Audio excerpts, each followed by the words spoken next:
Hello and welcome everybody to another episode of Books and Bytes. Oh, yeah. Today we're diving into Immanuel Kant's fundamental principles of the Metaphysics of Morals. That's right. It's a classic, Yeah. but it's known for being a bit of a brain twister. Mm. You've asked for help unpacking it, Mhm. and we are here for it. Absolutely. It's definitely a dense read, but Yeah. it's worth the effort. And Kant really lays out this powerful and challenging way to think about morality. And that's why it's still relevant even centuries later. Absolutely. So, to set the stage for our listeners, what's the big picture here? What is Kant trying to accomplish in this book? Well, he's really on this mission to figure out what makes an action truly good. Not just good because it leads to good consequences, but good in itself. Okay. And he argues that the answer lies not in our feelings or experiences, but in pure reason. So he's saying our emotions and experiences are unreliable guides for morality. Right. I mean, think about it. Like, what makes one person happy might make another person miserable. Our feelings, they change constantly. Right.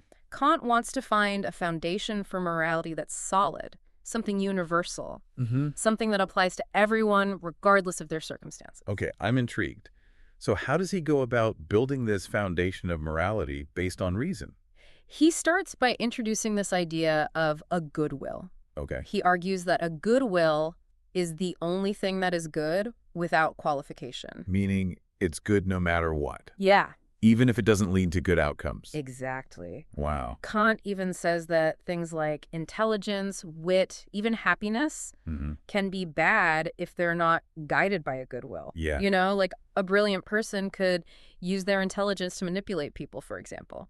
That makes sense. Yeah. It's like having a powerful tool. Right. You can use it for good or evil. Exactly. So it's not just about what you do, but why you do it. Precisely. And this leads us to Kant's distinction between acting from duty and acting merely in accordance with duty.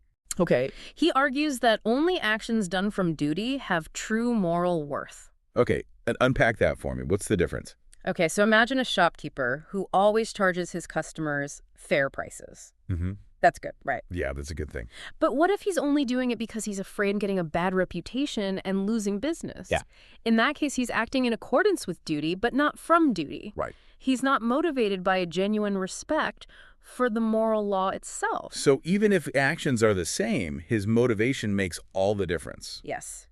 Kant would say that shopkeepers' actions don't have true moral worth because they're driven by self-interest, not by a sense of duty. I see. So how do we figure out what our duty is in any given situation?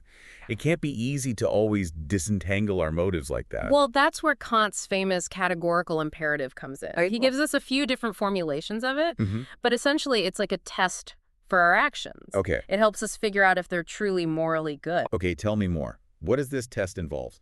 One way to think about it is like this principle of universalizability. Okay.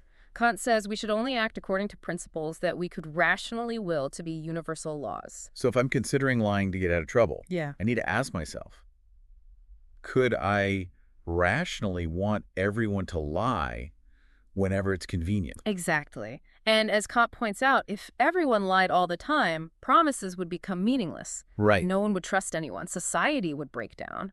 This shows that lying cannot be a universal law. Right. Therefore, it's morally wrong. Wow, that's a powerful way to think about it.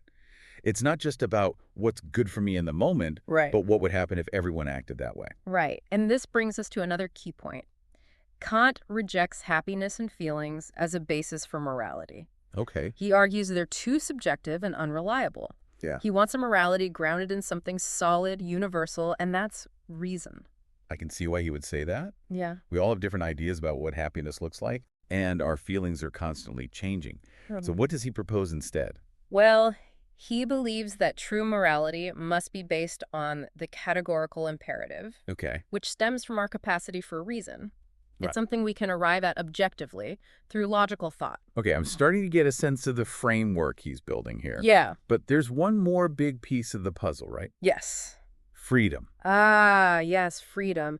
This is where things get really interesting. Okay. Because how can we be free to make moral choices if we're also part of this natural world subject to its laws? Right, that's a great question. Yeah. I mean, if our actions are just the result of cause and effect like everything else in nature, Right. where does freedom come in? Kant argues that we need to distinguish between two perspectives. On the one hand, Okay. we experience ourselves as physical beings governed by the laws of nature. Mm-hmm. We have desires, we get hungry, we react to stimuli. Right. He calls this heteronomy, or will being determined by external factors. So when I eat because I'm hungry, Yeah. that's my body responding to the laws of nature. Yeah. Not exactly a free choice, right? Right. But on the other hand, Kant says we also have the capacity to reason and to make choices based on principles. Okay. This is where freedom comes in. Mm-hmm. He calls this autonomy, Okay. the ability to give ourselves the moral law. So true freedom isn't about doing whatever we want, Right. but about choosing to act according to the moral law that we, as rational beings, give to ourselves. Precisely. And this is where Kant's ideas on freedom link back to the categorical imperative, because the categorical imperative helps us determine what that moral law is, the law that leads to true freedom. This is definitely making me think about my choices in a new way. Yeah. But I have to admit, the idea of a world where everyone acts out of pure duty sounds a bit, well, rigid. Yeah. Are we supposed to ignore our feelings altogether? It's a common reaction. Some people do find Kant's ethics a bit too demanding. But he wouldn't say we should completely ignore our feelings. He recognizes that we are beings with both reason and sensibility. Hmm. But he insists that when it comes to morality, reason must be the ultimate guide.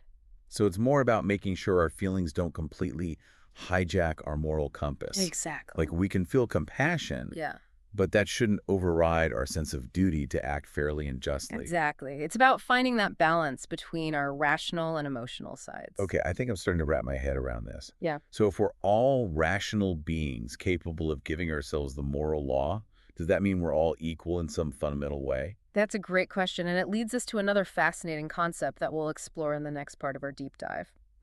The kingdom of ends. Ooh, that sounds intriguing. I can't wait to hear more about that. Yeah, it's one of Kant's most thought-provoking ideas. It's his vision of an ideal moral community. Well, listeners, you'll have to hold on until part 2 to hear more about the kingdom of ends. But before we go, I want to ask you this. What stood out to you so far in our exploration of Kant's ideas? What's resonated with you? What's challenged your assumptions? Or what's left you wanting to learn more? Hold that thought, because we'll be back soon with part 2 to continue our deep dive into Kant's fundamental principles of the Metaphysic of Morals. Welcome back to our deep dive into Kant. I'm ready to tackle that kingdom of ends you mentioned. It's a concept that really gets to the heart of how Kant envisions a truly moral society. Yes, I'm fascinated by this idea. So what exactly is the kingdom of ends? Well, imagine a community Okay. where everyone treats each other as ends in themselves, never merely as means to an end. Okay. In this kingdom, every individual's inherent worth and dignity is recognized and respected. So it's like a world where we don't use or manipulate each other for our own gain, Exactly. where we see everyone as having intrinsic value. Exactly. It's a world where the principles of the categorical imperative are fully realized. Remember, the categorical imperative tells us to act according to maxims that could be universal laws, Right. and to treat humanity always as an end, never merely as a means. Right. So the kingdom of ends is like a model for how we should treat each other, even if we know we'll never perfectly achieve it in reality. That's a great way to put it. It's an ideal, something to strive for. And it connects back to what we were discussing earlier about the importance of motivation. Right. In the kingdom of ends, everyone acts from duty, out of respect for the moral law and for the dignity of all rational beings. This really makes me think about the ways we often fall short of that ideal in our everyday lives. Yeah. We can be so focused on our own goals and desires that we forget to consider the impact of our actions on others. It's a challenge we all face. But Kant's ethics, they give us this framework for recognizing those moments and making more ethical choices. You know, I'm starting to see how all of these ideas, the goodwill, duty, the categorical imperative, the kingdom of ends, all fit together like pieces of a puzzle. Yeah. They paint a picture of what Kant believes a truly moral life looks like. That's a great observation. And there's one more piece we need to add to complete the puzzle. Okay. Freedom. Right. Freedom. We talked about it briefly in the last part, but I'm still a bit fuzzy on how it all works. It's definitely one of the most complex and nuanced aspects of Kant's philosophy, Yeah. but it's crucial to understanding his whole ethical system. Okay. So remind me, what's the challenge here?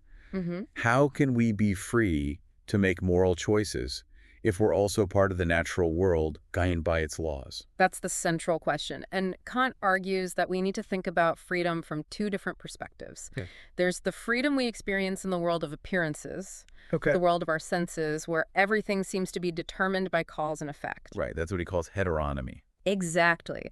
But Kant says there's another kind of freedom, a freedom that belongs to the realm of reason, the realm of things in themselves. Okay. This is the freedom to choose based on principles, to act according to the moral law that we give to ourselves as rational beings. So it's not about being free from the law, Right? but free to act in accordance with a higher law, a moral law. Precisely. And this is where the categorical imperative comes back into play. It helps us determine what that moral law is. Okay, I'm starting to see how it all connects. But how do we know that this kind of freedom, this freedom of the will, actually exists?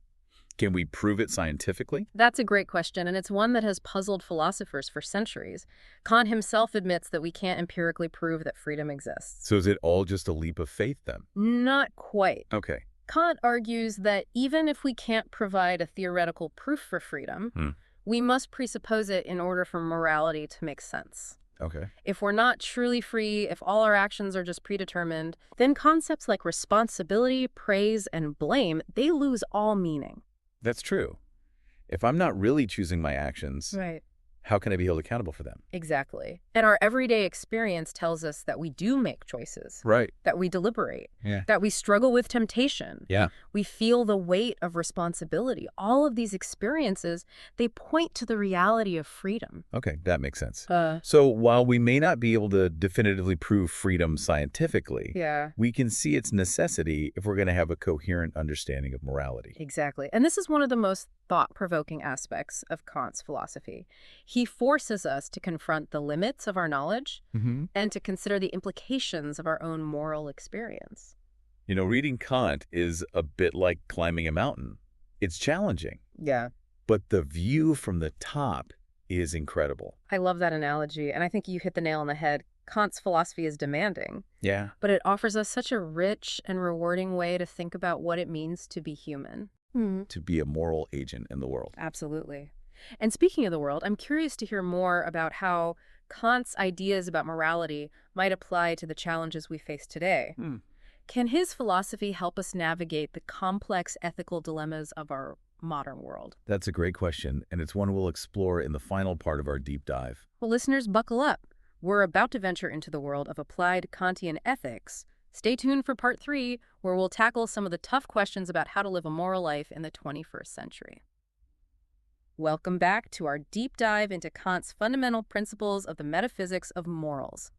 We're in the final stretch now, and I'm really eager to see how all these ideas we've been discussing, goodwill, duty, the categorical imperative, freedom, how they play out in the real world. It's fascinating to consider, isn't it? Yeah. Kant's work can feel abstract at times, but his goal is ultimately to give us a framework for living a moral life. Absolutely. So let's bring it down to earth a bit. How might Kant's philosophy guide us in navigating the complex ethical dilemmas we face in the 21st century? Well, one of the most powerful applications of Kant's ethics is in the realm of human rights. Remember his emphasis on treating humanity always as an end and never merely as a means. Right. That's the second formulation of the categorical imperative. It's about recognizing the inherent dignity and worth of every person. Exactly. And this principle has had a profound impact on our understanding of human rights. It's the foundation for the idea that every individual deserves respect and protection, regardless of their race, religion, gender, or any other characteristic. So things like the Universal Declaration of Human Rights, those are rooted in Kantian principles. Absolutely. Kant's philosophy helped to shift our thinking away from viewing people as mere instruments of the state or society and toward recognizing their inherent value as rational beings. That's really powerful. Yeah, Like he helped to lay the groundwork for a more just and equitable world. I think that's a fair assessment. And this principle of treating people as ends in themselves has implications far beyond the realm of human rights. It can guide us in our everyday interactions, in our relationships, in our professional lives. Give me an example. How might this play out in, say, a workplace setting? Okay, so think about a situation where a manager is tempted to exploit their employees to meet a deadline or boost profits.